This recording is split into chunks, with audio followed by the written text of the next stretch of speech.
理想 L9 对比问界 M9，这两台车同样都有空气悬挂，悬挂高度和阻尼都可调节，而且都主打舒适。那么到底谁的底盘更高级，舒适性体验更好呢？为此，我们把这两台车开到烂路上来体验一番。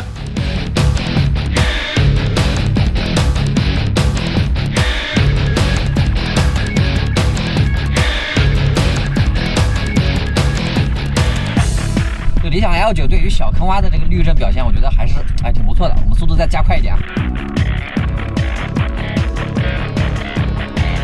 我这个大坑之后，我能感觉到这个悬挂有点到它极限的感觉了，会有一些冲撞的感觉。但是呢，也不是那种因为车身太软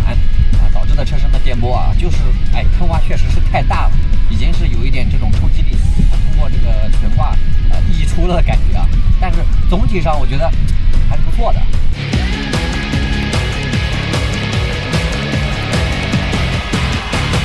OK， 经过刚才这段体验呢，我发现这台理想 L9它的这个悬挂系统在这个空气悬挂的帮助下呢，整体的这个滤震表现还是非常不错的除了在特别大的那种坑洼会有一些震动和晃动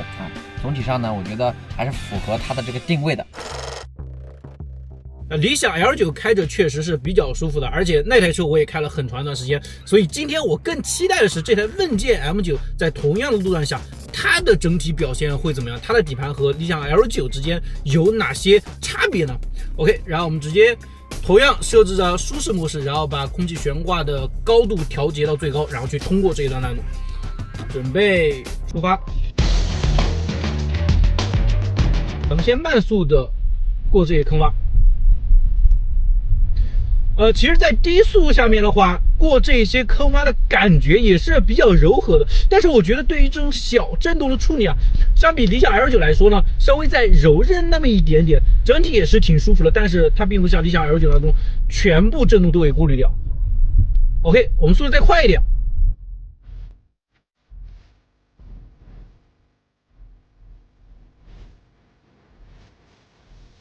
现在有很多的大坑，这台车在同样时速下，当我们开得更快一些的时候，你会觉得